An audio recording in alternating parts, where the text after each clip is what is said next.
그렇게 하루에 15분, 최소한 15분만 마음 내서 수행해야지 하고 시간 내서 좌선을 하시든 경행을 하시든 그러면 자연스럽게 다른 시간에도 알게 모르게 수행할 겁니다.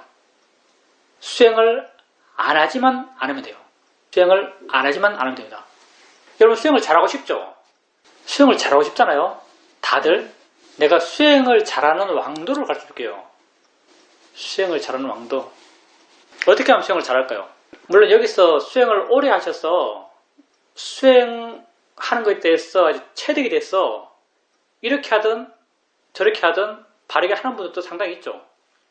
근데 또 알게 모르게 많은 분들은 자기 생각대로 자기 스타일대로 이게 수행이라고 믿는 대로 수행하는 분도 분명히 있을 겁니다. 여기서 수행을 잘하는 방법은요, 이건 굉장히 좀 독단적인 말이긴 한데 수행을 잘하는 방법은요, 여기서 들었던 대로 하면 잘합니다. 못하더라도 이것 따라 하는 거, 못하더라도 잘 안되고 이게 수행이야, 내가 이걸 못해, 그게 마음이 안 좋더라도 이걸 따라 하는 거예요. 이걸 따라 하는 게 기본적으로 뭐냐면, 여러분들 마음은요, 수행에 대해서 별로 깊이 생각 안 하고 그냥 하는 분들은 마음의 기본적 성향이 대상에 머무는 성향이에요. 세상을 그렇게 살아왔거든요. 세상 속에서 여러 마음이 형성되어 나가는데, 그렇게 세상 속에서 기본적으로 형성되어 나가는 여러 마음은요, 대상에 머무는 것에 익숙해요. 가만히 놔두면 그냥 머물러요. 그래서 그냥 별 생각 안 하고 내가 수행이라고 생각하고 하니까 이게 수행이지라고 믿고 그렇게 하는 스타일들, 그런 분들은 나중에 한참 지나서 이야기해보면요, 그냥 대상에 머물러 있어요. 어떨 때는 그게 마음이라고 자기 스스로 믿으면서 마음 보고 있다고 하기도 해요. 마음을 꼭 고정된 실체처럼.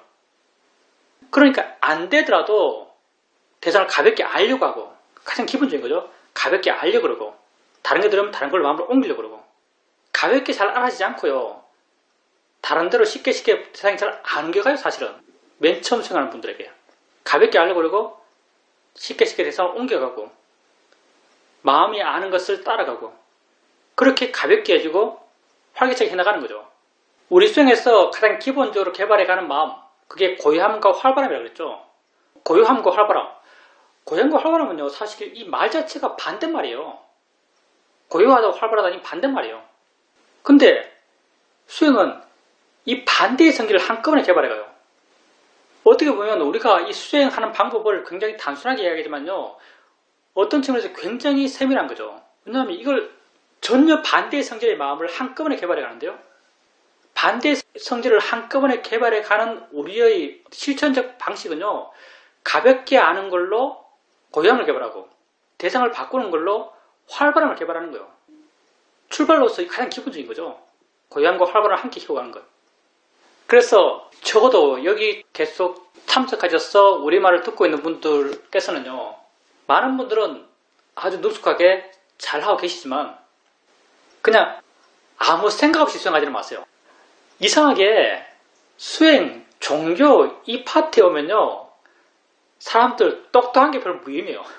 그 왜 그런지 모르겠어요. 종교, 수행 이쪽으로 오면은 세상에서 스마트한 것과 전혀 맥을 같이 하지 않습니다.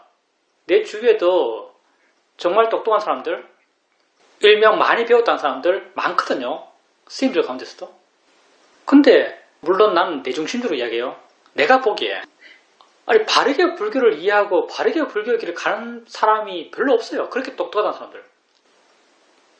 여러분들 이 수행에 나갈 때요, 여기서 이야기하는 대로 수행하기를 원합니다.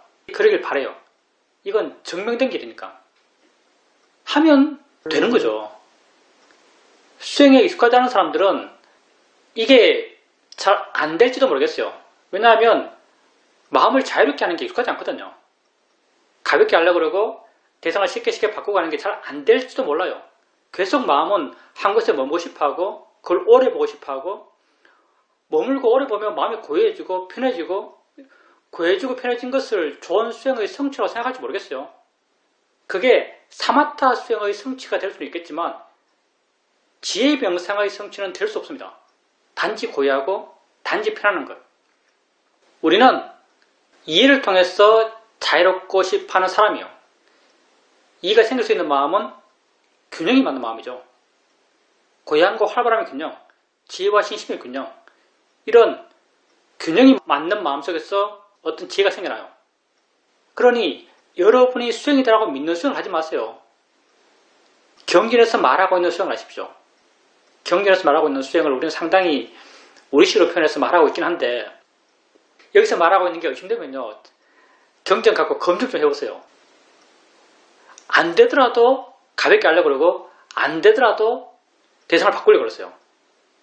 이게 바르게 길을 가는 거예요. 어디를 향해서? 고통 없음을 향해서. 지금 맨 처음 익숙하지 않을 때는 잘 안 된다고 느낄지 모르겠어요. 근데 잘 안 되든 되든 그게 무슨 상관이 있겠어요? 그게 자기 현실인데, 다른 사람이 잘 되는 게 여러분에게 어떤 영향을 주죠? 다른 사람 이야기하면 수행이 잘 된다 그래요. 지혜가 난다 그래요. 다른 사람 지혜 난 걸 여러분 모르잖아요. 다른 사람 수행 상태 여러분 모르잖아요. 여러분은 여러분 자신의 수행 상태 속에서 수행하는 거예요. 여러분 자신의 마음 상태 외에는 세상에 마음이 없어요. 왜? 세상에 있다 없다는 내가 아는 것만 있으니까. 우리는 불교의 시각으로 세상을 봅니다. 내가 아는 것만 있는 거예요. 다른 사람 지혜 수승한 마음 그게 있나요? 모르는데. 그게 여러분 영향을 주나요? 영향 안 줘요. 여러분은 오직 여러분의 바탕 속에서 여러분이 가진 걸 통해서 바람이겠죠. 여러분의 길을 가는 거예요. 다른 사람이 어떻든 무슨 상관이 있어요. 여러분 자신이 고통 없는 길을 가고 있는 거예요. 고통 줄어든 길을 가고 있는 거죠. 내가 그 방향으로 가고 있다는 방향성이 가장 중요합니다.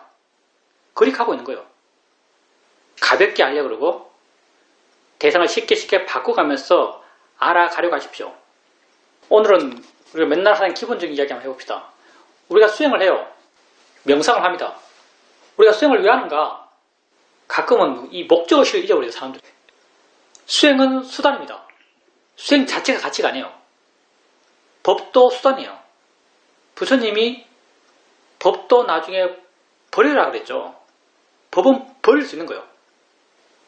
우리가 수행을 왜 하는가? 수행은 고통을 줄이기 위해서 하는 거예요. 여러분이 수행하는 유일한 목적은요, 고통을 줄이기 위해서입니다. 우린 고통받죠. 여러분 고통받죠? 나도 고통받아요. 고통은 어디에 생기는가? 고통은 내가 아는 것에 생겨요. 고통은 내가 아는 것에 생기죠. 다시 말하면 내가 알지 못하는 것으로부터 나는 고통받을 수 없어요. 이게 말은 단순하지만요, 중생인 우리가 절대 완벽히 실천하지 못하는 명제죠. 여러분이 받는 고통 가운데 거의 95% 이상은 여러분에게 알아지지 않는 것 때문에 고통받을걸요. 어제 늦게 들어온 남편, 지금 안 보이잖아요. 성적표 50점 맞고 온 아들, 지금 놀러가고 없어요. 지금 여러분에게 안 알아져요. 근데 여러분이 계속 고통받거든요. 여러분은요, 어제 친구랑 싸워서 오늘 괴롭다면 그게 어제 친구랑 싸워서 오늘 괴로운 게 아니에요. 그 생각을 지금 하니까 괴로운 거죠. 내 괴로움의 원인은 지금 있는 생각이죠. 지금 있는 생각은 내게 지금 알아지는 것이요. 우리 존재의 진실은요, 고통받잖아요. 고통이 우리 존재에게 가장 시급한 해결의 문제입니다. 붓다는 그렇게 보셨어요. 우린 이걸 해결하고 싶어요. 근데 기본 구조가 조금만 생각해보면 정말 내가 받고 있는 많은 고통이 필요 없는 고통이에요. 받을 필요가 없는 고통. 나는 지금 내게 알아지는 것 때문에 고통받아요. 내가 해결해야 하는 것은 지금 알아지는 것 뿐이에요. 어제 친구랑 싸웠다면 친구 고민할 필요 없어요. 싸운 거 고민할 필요 없어요. 내일 내가 그 친구 어떻게 대할까 고민할 필요 없어요. 지금 내게 알아지는 것을 고민하세요. 그 생각이죠.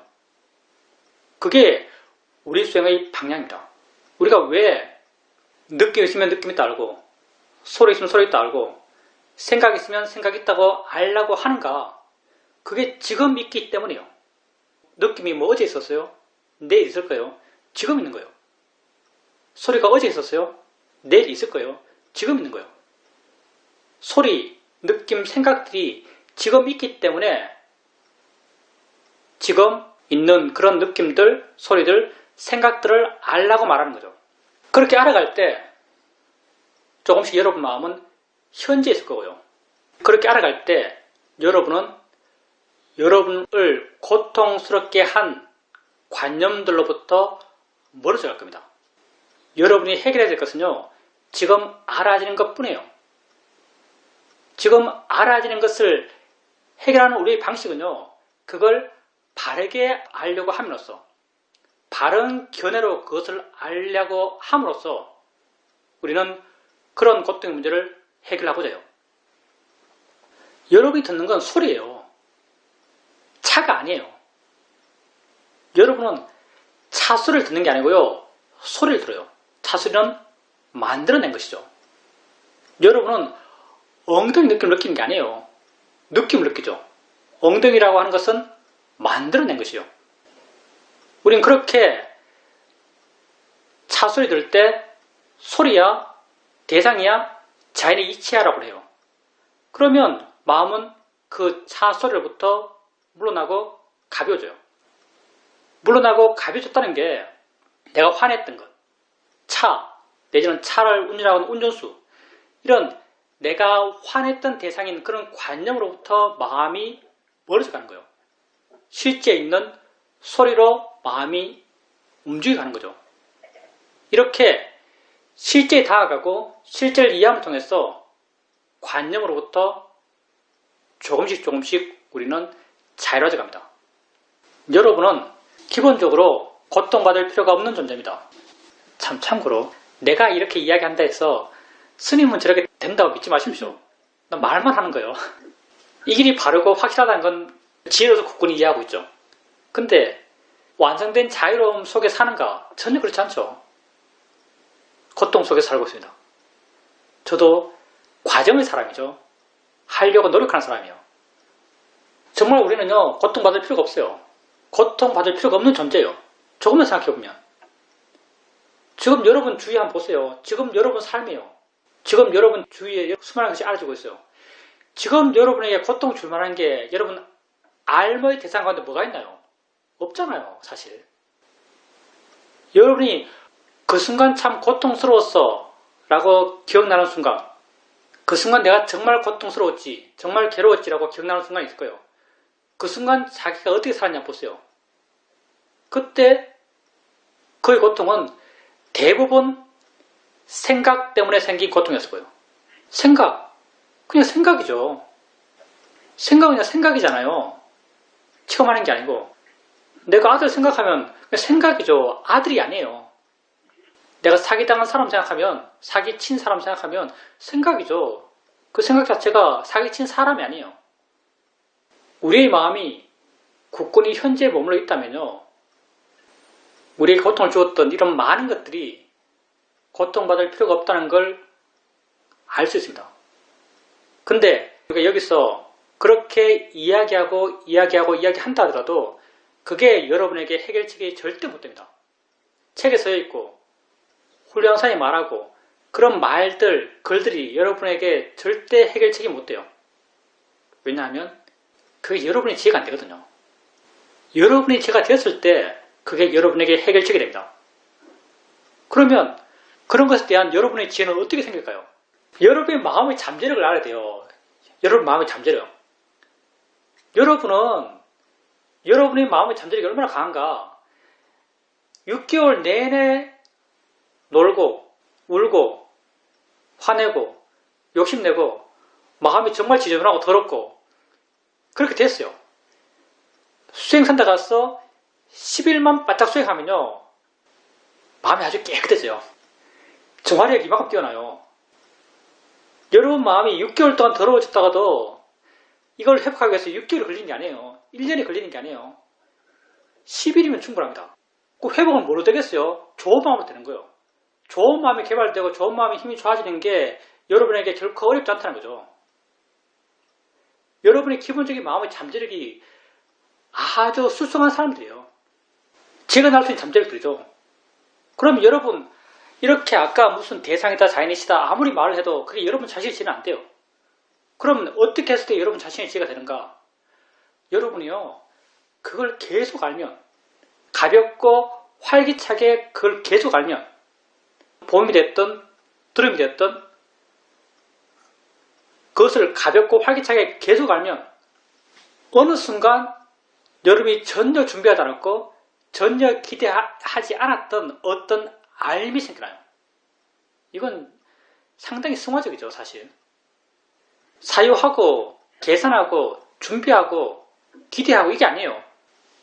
하다 보면 계속 그냥 아무 생각 없이 알아요. 인내 알아가요. 아무 생각 없이 인내 알아가다 보면요, 어느 순간 확 깔아줘요. 거기에 대한 알미. 이건 도대체 어떤 구조 속에서 생기는지 모르겠어요. 근데 우리는 이런 마음을 갖고 있어요. 대상을 계속 알아가다 보면 그것에 대한 이해가 어느 순간 확 생겨나요. 이해가 생겼을 때 여러분 마음의 변화의 방향은 언제나 똑같대요. 마음이 가벼워지고 마음이 물러나고 마음이 부드러워지고 마음이 밝아져요. 지혜가 변화시키는 마음의 방향이죠. 이런 잠재력들을 여러분 모두 다 갖고 있습니다. 하면 다 할 수 있는 길이죠. 하는 게 어렵지도 않아요. 가볍게 알고 자유롭게 대상을 바꿔주는 것. 마음이 스스로 아는 것을 수동적으로 알아가는 것. 가만히 있으면서 여러 가지 알아지는 것을 알아가는 것. 여러 가지 알아지는 것을 확인하는 것. 계속 그렇게 해보세요. 점점 마음이 좋아지면서 그렇게 알아지는 것에 대한 이해가 마음에 자연스럽게 생겨납니다. 질문입니다. 정말 오랜만에 제가 다니는 사찰에 가졌습니다. 거기에서 달마대사의 이입사행론을 배웠었는데 거기에서 말하고 있는 것이 우리가 이 수행법에서 말하고 있는 것과 꼭 같다는 걸 알았습니다. 오늘 절에 간 것은 내가 오랫동안 타던 차를 그만 정리해야겠다 생각하고 운전을 그만해야겠다 생각하면서 마지막으로 차를 타고 절에 간 것이었습니다. 집에 돌아와서 차에 있는 물건을 들고 올라오는데 그 마음이 아주 이상했습니다. 차를 하나 버리는 것도 이렇게 힘든데 죽을 때는 어떻게 할 수 있을까라는 생각도 들었습니다. 그것 때문인지 계속 배가 아픕니다. 이럴 때는 어떻게 수행해야 할까요? 어떻게 수행하긴 어떻게 수행해요? 보살님에게 지금 알아들인 것을 바르게 알려고 하면서 수행하는 거죠. 배가 아프면 느낌이야, 자니치야, 대상이라고 하면 되죠. 배가 아픈 게 왜 괴로운가 하면요, 그걸 단지 배가 아프다라고 알기 때문에요. 질문입니다. 왜 배가 아플까요?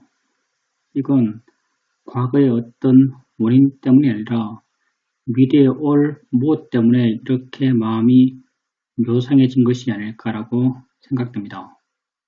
보살님이 요상한 심정, 미래의 어떤 것 때문에 생겨난 요상한 심정이라고 말했는데 미래의 어떤 것은 안 왔고요. 미래의 어떤 것은 보살님이 계획하고 있는 어떤 마음속의 생각들이고요. 요상하다는 것은 마음의 느낌이요. 그러니까 요상하다는 마음의 느낌은 지금 있는 거죠. 보살님이 요상한 느낌을 알면 돼요. 느낌이네, 마음이네라고 알면 돼요. 지금 알아지는 것을 바르게 알려고 노력하고 있다면 그게 바르게 수행하고 있는 거예요. 단순하잖아요. 수행할 때 수행하는 게 뭐 어떤 경험하지 못한 새로운 상황을 만나가지고 뭘 어떻게 수행할지 모르겠다라고 생각될 때 만약 그런 생각이 든다면요. 첫째, 지금 내게 진짜 아닌 게 뭐지? 한번 물어보세요. 지금 내게 진짜 아닌 게 뭐지? 라고 물어보면 요상한 마음이 있는 거죠. 그게 수행의 대상이에요. 어떻게 수행해야 되지? 바르게 보려고 하는 것, 그게 수행이에요. 요상한 마음, 이건 마음이지. 지가 하는 거지. 대상이지. 이렇게 바르게 보려고 노력하면 그게 수행하는 거죠. 뭐가 됐든 상관이 없어요. 무엇이 되었든 지금 알아진 것을 바르게 보려고 노력하는 것, 그게 보살님의 수행입니다. 그런 마음이 일어났던 인과를 따지는 것은 수행에서 별로 의미가 없어요. 왜 요상한 마음이 생겼지? 그런 건 별로 의미가 없어요. 왜? 보살님의 고통은요, 보살님이 모르는 것이 생기잖아요. 요상함이 왜 생겼지 하는 왜 생긴 그 내용 그건 모르잖아요. 모르는 것은 고통의 문제가 아니에요. 아는 것이 고통의 문제지. 요상한 마음 그게 문제예요. 그럼 요상한 마음을 그냥 마음으로 알면 되죠. 대상으로 알면 되는 것이고. 그리고 배가 아프다는 것도 마찬가지. 배가 아프다는 것도 왜 배가 아프지 이게 수행해서 별 의미가 없어요. 왜는 모르는 거니까. 그래서 배가 아프다면 그 보살님이 배 아프다고 이름 짓고 있는 그 상태 그걸요 바르게 버리고 노력하는 거죠. 이건 느낌이지라고 하는 거예요. 그건 느낌이에요. 배가 아픈 게 아닙니다. 느낌이에요. 배가 아픈 건 보살님의 해석이죠. 세상에 아픈 게 진짜 있을까요? 세상에 아픈 건 없습니다. 잘 안 와닿겠지만 세상에 아픈 건 없어요. 세상에 오직 느낌만이 존재합니다. 그 느낌을 화로 보면 그게 아픔이에요. 그 느낌을 욕심으로 보면 그게 쾌락이에요. 우리 마음은요, 여러분 마음의 능력이 정말 대단합니다. 마음이 방향을 제시하면 그 방향대로 보여요. 우리는 우리가 볼 수 있다고 믿는 건 볼 수 있다고 그러죠. 화로 보면 그냥 다 아픔으로 보여요. 우리가 어떤 체험을 하면서 아프다라고 그 체험을 정의하죠. 그럴 때 그 체험을 아프다라고 정의하는 결정적 요소는요, 체험 그 자체가 아닙니다. 그 체험을 바라보고 있는 마음이 그걸 결정하는 거죠. 화면 고통이고 욕심이면 쾌락이에요. 그러면 그게 만약 문제라면 그 문제를 해결하기 위해서 내 바깥에 있는 경험 그 자체를 바꾸는 것, 그건 세상 사람들이 그 문제를 해결하는 방식이죠. 세상 사람들이 삶을 살아가면서 문제가 생겨나요. 문제가 생기면 그 사람들은 세상을 바꾸려고 그러죠. 자기 바깥을. 보기 싫은 게 있으면 보기 싫은 걸 치우려고 그러고, 듣기 싫은 거 있으면 듣기 싫은 걸 안 들으려고 그러고, 그게 세상 사람들이 자기 문제를 해결하는 방식이죠. 근데 왜 세상 사람들이 아무리 그렇게 문제를 해결하려고 노력하더라도 문제가 0.1%도 해결이 안 되는가? 하나도 해결이 안 되죠. 해결되는 게 있나요? 왜 해결이 안 되는가?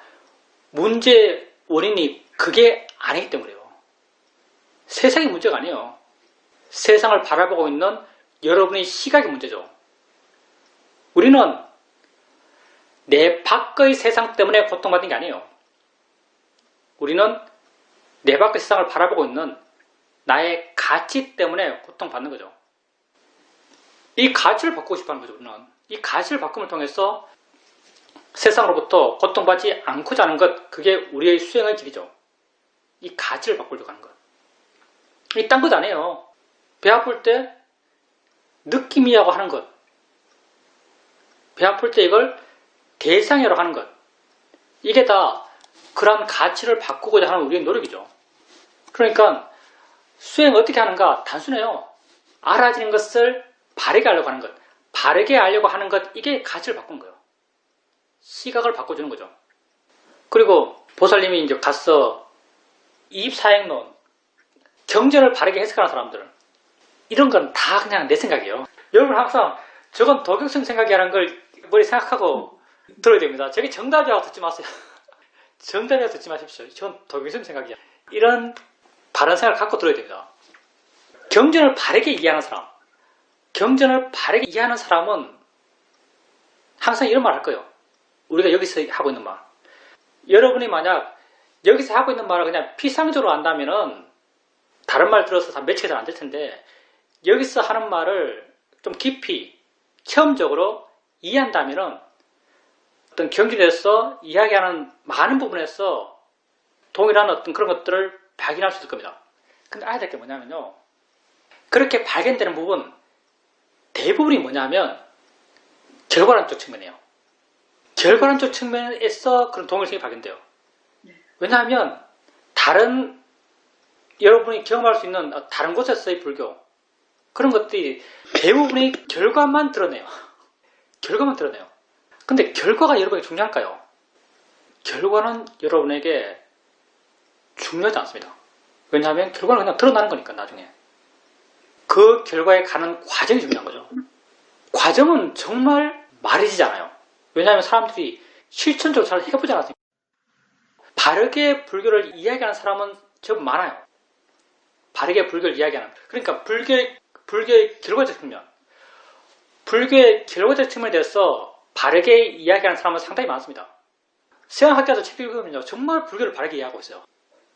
사실 한국 학자들, 내지는 미얀마, 잘 모르지만 미얀마 스님들 쓰는 그런 글들보다 서양 학자들이 쓴 불교 이야기 책 보면요, 정말 불교를 바르게 이해하고 있어요.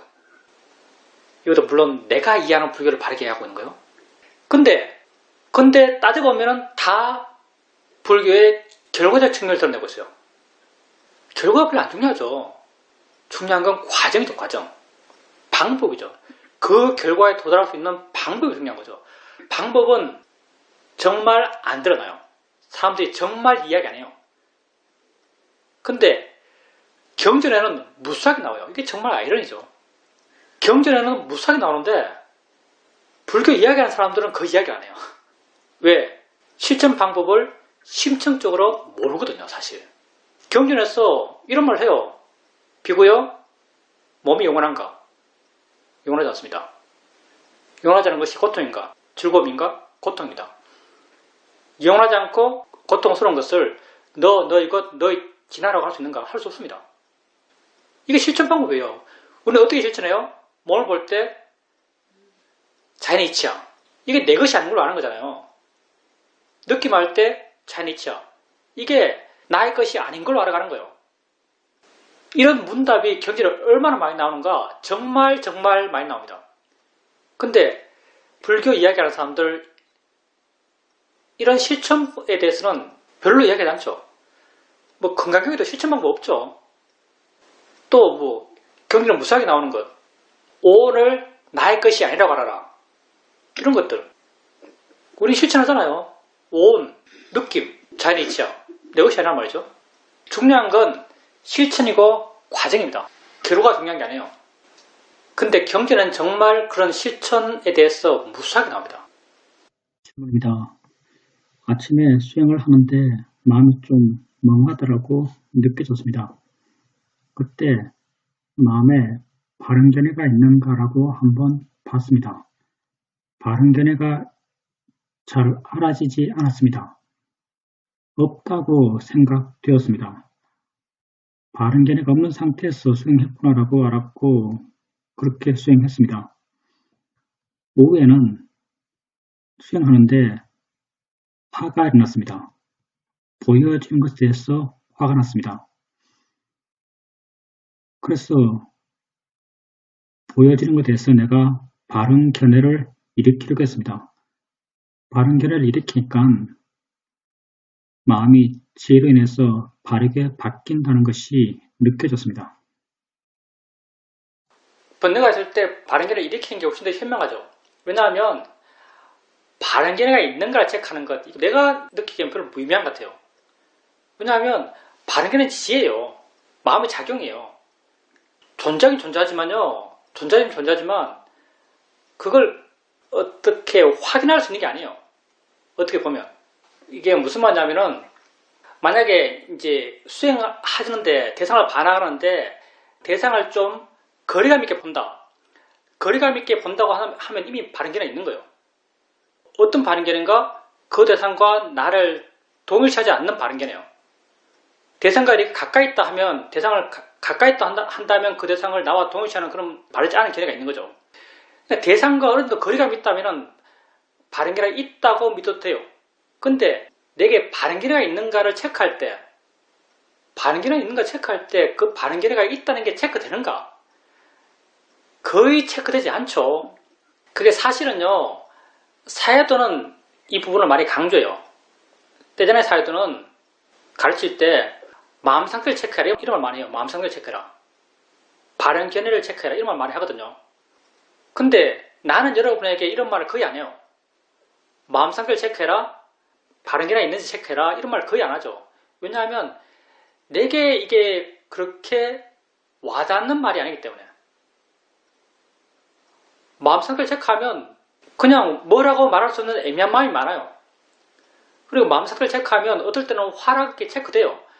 화난 게 체크될 때는요, 사실은 체크하려 안 그래도 이미 알고 있었어요. 화난 건. 욕심도 마찬가지. 욕심이 강할 때 체크하면 욕심이 있어요. 근데 체크 안 해도 이미 욕심 있는 걸 알 때요. 그래서 마음 성격을 체크하고 바른 길을 체크하는 게 나는 수행적으로 크게 의미있게 안 와닿아요. 그래서 난 여러분에게 뭐 바른 길에 있는지 체크하라, 마음 상태가 어떤지 체크하라 이런 말 거의 안 하죠. 그래서 그렇게 안 하고 대체 무슨 말 하냐면 그냥 바른 견해가 의심스러우면 그냥 바른 견해 일으켜주는 거예요. 자연의 이치다, 대상이다. 바른 견해 일으켜주면 바른 견해가 생깁니다. 바른 견해가 있는지 없는지를 체크하는 것, 이게 그렇게 효과적이라고 느껴지지 않아요. 이제 물론 나의 생각이죠. 질문입니다. 보통 수행할 때는 자연의 이치다, 대상일 뿐이다란 바른 견해를 일으키면서 수행하고 있습니다. 그런데 이렇게 수행해 나가다 보면 가끔은 이렇게 하는 것이 과연 바른 수행인가 라는 의문이 들기도 합니다. 우리 수행에서 초보와 고급 어떻게 다루는가? 내가 노력을 많이 하면 할수록 초보예요. 내가 노력하면 할수록 초보예요. 사실은 이게 열심히 한다는 말에 부합할지 모르겠지만 우리에게는 초보예요. 그 중에 하나가 바른 견해를 열심히 일으킨다. 바른 견해를 열심히 일으킨다. 이게 수행적으로 아주 훌륭해요. 아주 많은 노력을 하고 있는 거죠. 근데 수행 어떤 능숙도로 봤을 때는 초보적인 거죠. 바른 견해를 처음에 이렇게 돼요. 계속 반응하고 안 떨어지고 하면 이렇게 되는 거죠. 근데 해 나가다가 조금 대상에 대해서 마음이 좀 떨어져 있다. 대상을 좀 멀리 두고 대상을 볼 수 있다. 그렇다면 이미 바른 견해가 있는 거예요. 우리가 워낙 여기서 바른 견해에 대해서 강조를 많이 하다 보니까요. 바른 견해 도마 같은 게 생긴지 모르겠어요. 바른 견해 그냥 지혜예요. 지혜는요, 익숙해지면은 그냥 마음이 그냥 있어요. 지가 있는 거죠. 지가 스스로 조건돼서 있는 거죠. 그러면 그 지혜의 섬을 어떻게 아는가? 좀 떨어져 있게 느낀다면요, 그건 지혜가 있는 거예요. 그래서 조금 떨어져서 대상을 알 수 있다면 굳이 바른 견해를 일으킬 필요가 없습니다. 바른 견해를 일으킬 때 개입하는 것이고요. 수행 수준만 보면요, 그럼 별로 수행에 능숙한 게 아니에요. 만약에 내가 대상에 대해서 강하게 반응하고 있다. 대상에 대해서 화가 나고 있고 대상에 대해서 내가 강한 욕심이 난다. 그렇다면 마음의 견해가 이미 잘못됐기 때문에 바른 견해를 일으켜야 될 상황이에요. 근데 많은 수행의 경우는요, 그냥 대충 그냥 긴가민가 수행하잖아요. 큰 번뇌가 없어요. 큰 반응도 없고. 그럴 때는 그냥 아마 알아진 대상도 상당히 거리감 있게 알 거예요. 왜냐하면 대상에 별로 관심이 없으니까. 그렇게 거리감 있게 안다면요, 굳이 바른 견해를 일으킬 필요 없고요. 그 상태가 이어지고 있고 그 상태가 자연스러워져 가는 게 더 수행적으로 바람직합니다. 만약 그 상태에서 개입을 하고 싶다면, 수행에 좀 악센트를 주기 위해서 개입한다면 그 상태는 보살미 같은 경우 노력하지 않고 알려고 하지 않는데도 알아지는 대로 여러 가지를 알면서 그렇게 있을 거예요. 여러 가지 알면서 있는데 그때 개입한다면은 마음 쪽에 관심을 두는 걸로 개입하십시오. 아는 건가? 내지는 그때는 보살님이 사실 아는 마음을 보고 있거든요. 아는 마음에 대해서 마음인가? 작용인가? 아는 건가? 라고 하면서 보살님이 보고 있는 것의 작용성, 마음의 성질, 그런 것에 관심을 둬보세요. 만약 그때 거기에 대해서 관심이 생긴다면 수행하는 마음이 더 좋아진 거예요. 그러니까 보살님이 수행에 나가다가 마음은 가만히 있는데 어떤 대상을 알려고 하지 않는데, 그리고 여러 대상이 자연스럽게 알아지고 있는데, 이런 수행 상태에서 굳이 바른 견해를 일으킬 필요 없습니다. 이런 수행 상태는 이미 마음에 어느 정도의 바른 견해를 갖고 있다고 볼 수 있어요. 알아지는 것에 대해서 자기와의 동의식이 약하기 때문에 자연스럽게 여러 대상이 알아지는 수행 상태가 될 거거든요. 그때 수행 상태에서 마음에 안 들어서 조금 관심을 갖고 싶다면 마음에 대해서 관심을 가지십시오. 마음의 작용성, 안다는 성질, 아는 거지 하면 좀 마음이 안다는 것에 대해서 신기하고 재밌고 그런 느낌이 들 거예요. 그게 이제 관심이 생기거든요. 그런 방향으로 관심을 두십시오. 바른 견해는요, 맨 처음 수행하는 사람은 정말 바른 견해를 자주 일으킬 필요가 있어요. 근데 수행을 오래 한 분들은 굳이 바른 견해를 자주 일으킬 필요가 없어요. 왜냐하면 바른 견해가 어느 정도 마음에 스스로 있기 때문에. 소리가 내 것이 아니고 좋아할 것도 싫어할 것도 아니라는 것은 수없이 소리를 알아왔기 때문에 그런 방향에서 그런 바른 견해는 마음에 어느 정도 항상 있을 거예요. 수행을 오래 하신 분들은. 소리에 대한 바른 견해가 있는데도 바른 견해를 일으키는 것은요, 별 의미가 없습니다. 오히려 수행에 방해되죠. 사실은. 개입하는 것이 결코 우리 수행에서 바람직한 게 아니에요. 질문입니다.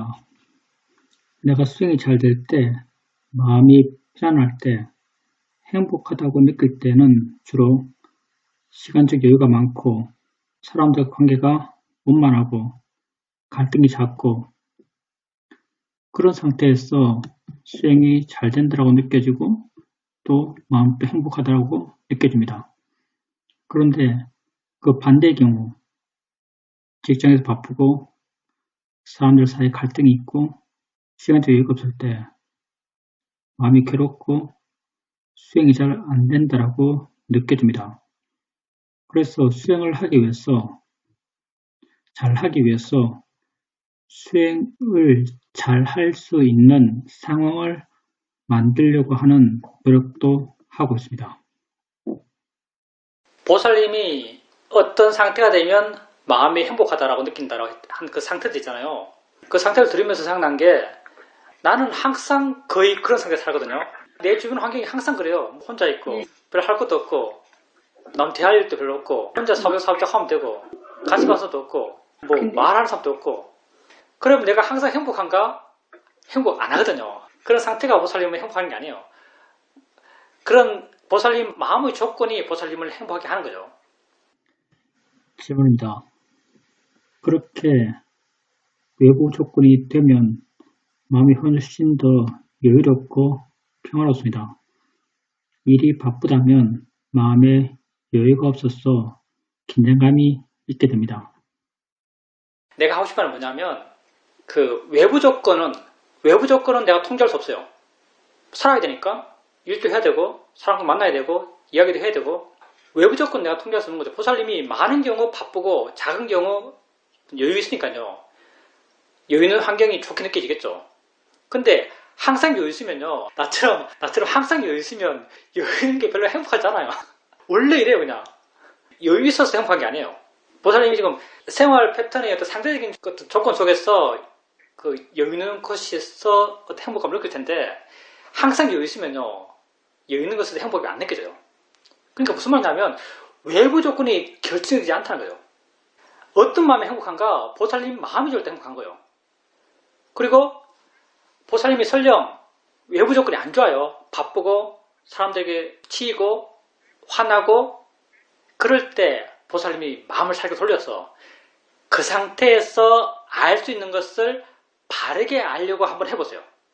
정말 보살님이 마음의 조건이 될 때 환경이 어떻더라도 만약에 화났을 때 화해 말을 할 때도 내가 말 안 해라고 할 때 화해 말을 하고 있는 그 상태로부터 자신이 아주 자유롭게 느껴질 거예요.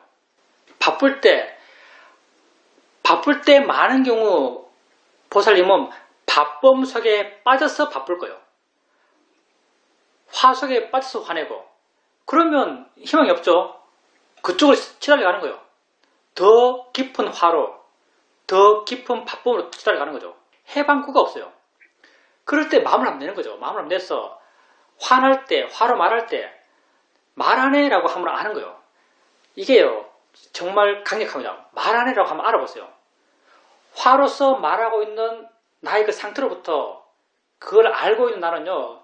굉장히 많이 떨어져 있어요. 그때 뭔가 그게 다르다고 느껴질 거예요.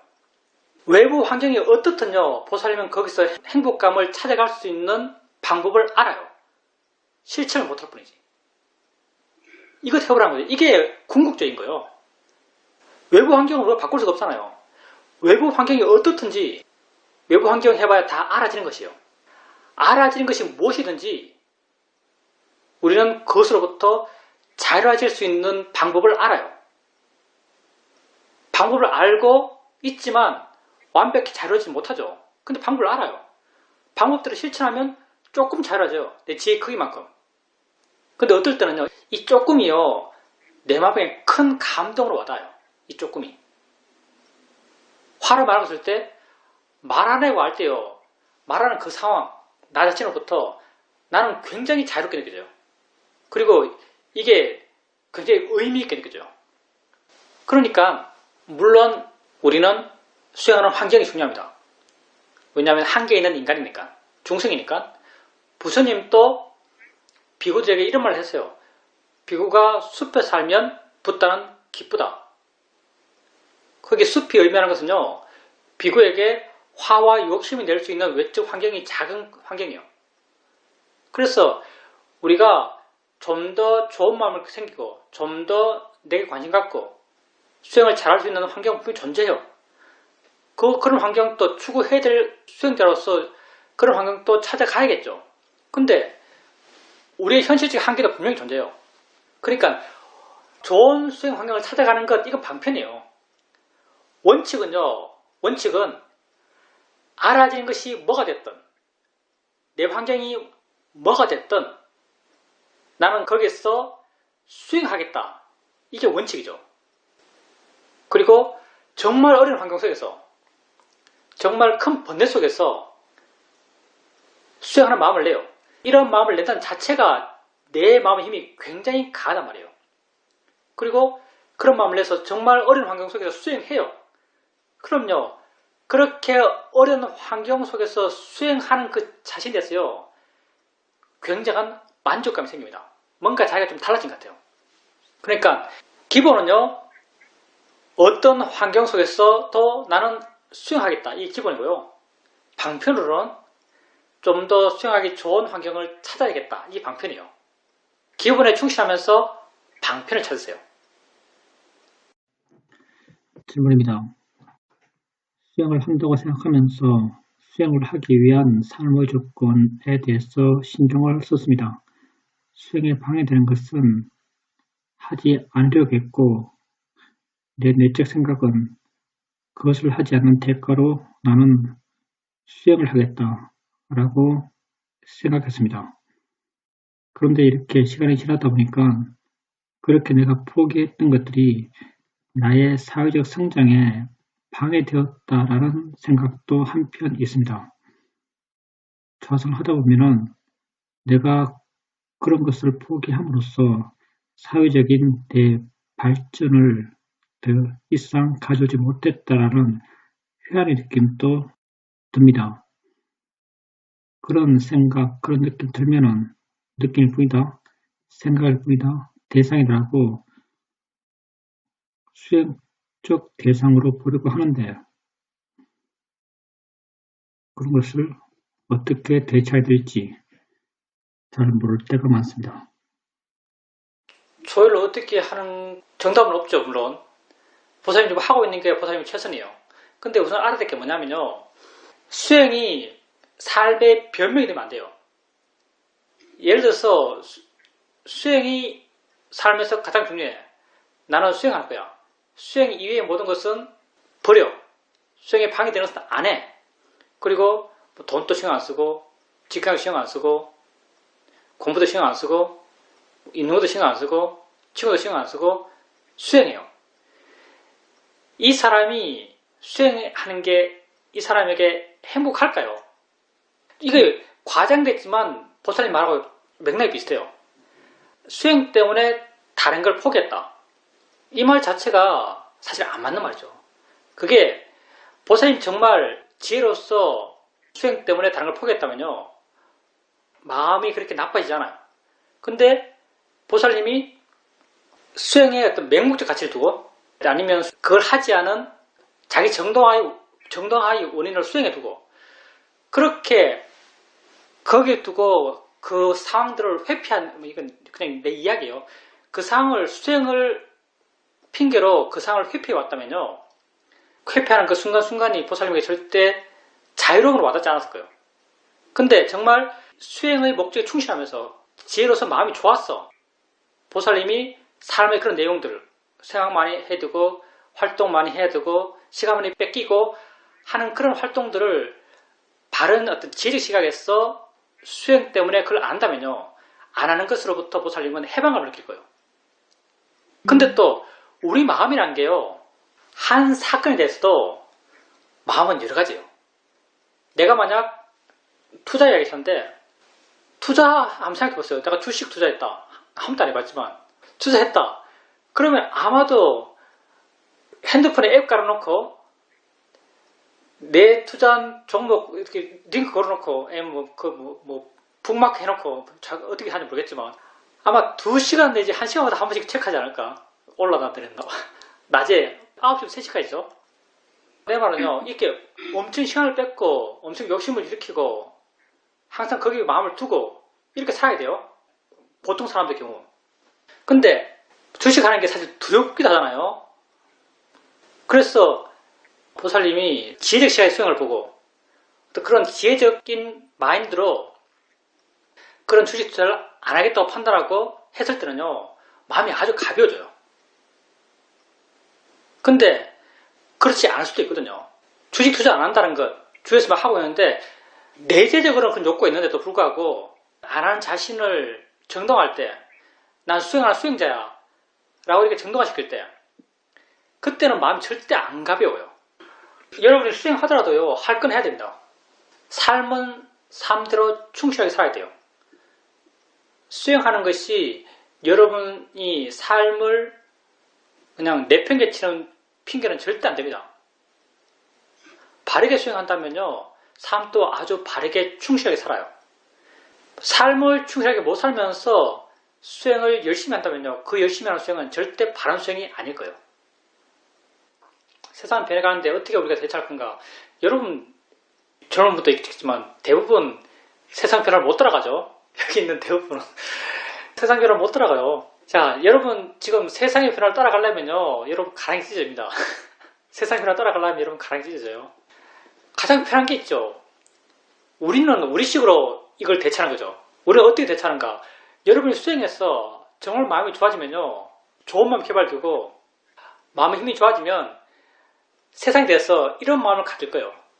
세상이 어떻게 되든 나는 상관없어. 여러분이 수행해서 정말 좋은 마음이 되면요, 이런 마음을 가져요. 세상이 어떻게 되어도 나는 상관없어. 정말 상관없는 마음 돼요. 정말 상관없는 마음이 되면서 세상을 따라가요. 세상이 어떻게 해도 상관없어 하면서 정말 세상의 변화에 대해서 무시하고 사는 게 아니고요. 아까도 말했죠. 할 건 해야 된다고. 세상이 어떻게 되어도 상관없어 라는 마음을 갖고 세상을 따라가요. 세상을 따라가는 것, 이게 삶에 충실한 거죠. 그래서 우선은 수행하고 볼 일입니다. 다 괴롭고 힘든 건요, 다 마음 때문이에요. 마음을 바르게 변화시키는 것, 그게 가장 확실한 해결책입니다. 우리 삶에서. 질문입니다. 좌선을 할 때랑 기행을 할 때는 들어오는 대상을 자연스럽게 봅니다. 그러면 여러 가지 대상이 보이면서 내가 싫어하는 머리의 느낌도 함께 보입니다. 그때 머리의 느낌은 여러 대상 가운데 하나이고 크게 내가 주목하지 않고 내게 큰 고통의 원인도 아닙니다. 그런데 일상생활할 땐 머리의 느낌이 내게 아주 강하게 다가오고 머리의 느낌에 대해서 싫어하는 마음이 강합니다.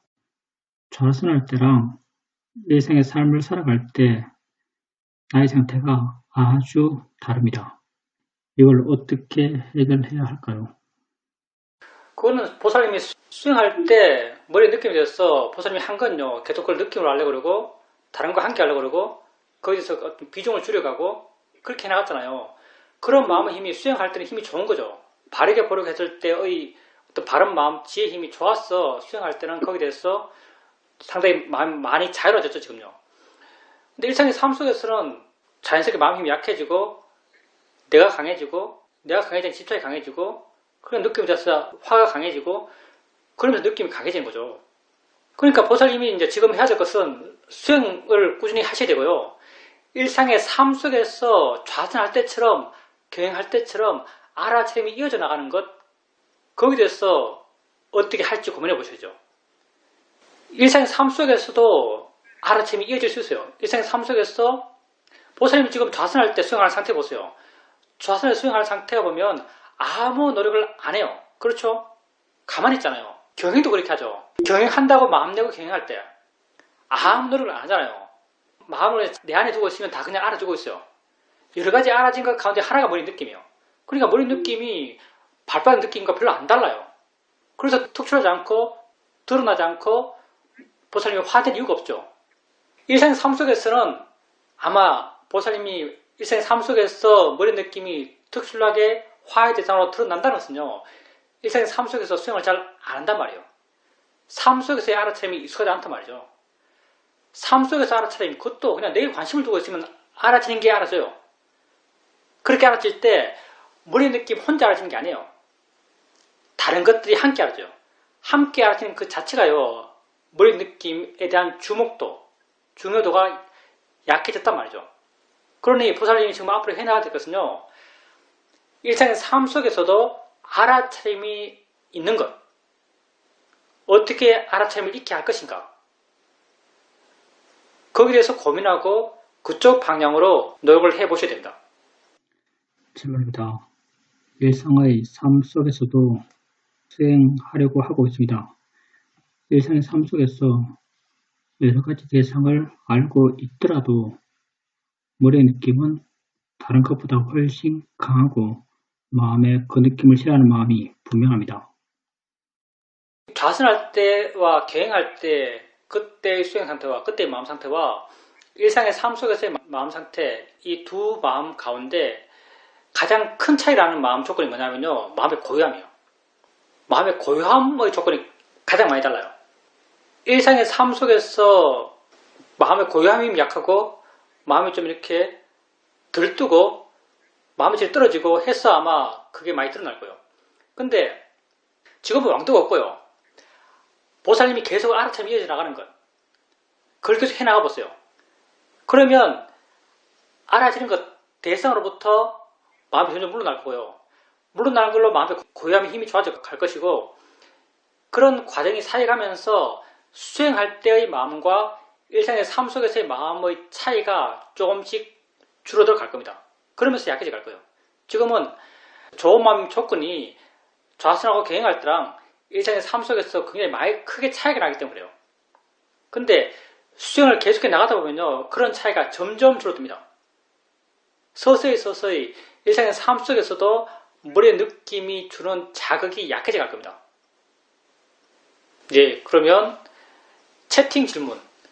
첫 질문하신 분께서 하신 질문인데 요상한 마음, 배 아픔 이런 것에 대해서 그 자체를 봐도 되지만 그 밑의 삶에 대한 집착을 봐야 하는 게 더 봐야 해결되는 게 아닐까요?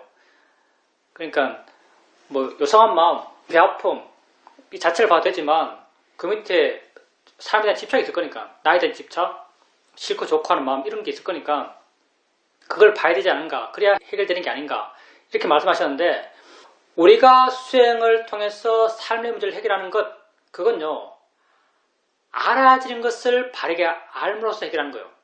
왜냐하면 우리 삶의 문제, 고통의 문제는 알아지는 것 때문에 생겼기 때문에 알아지지 않는 것은 우리 고통의 원인이 아니에요. 그러니까 삶에 대한 집착 이건 우리 고통의 원인이 아니에요. 글로 쓰니까 있는 거예요.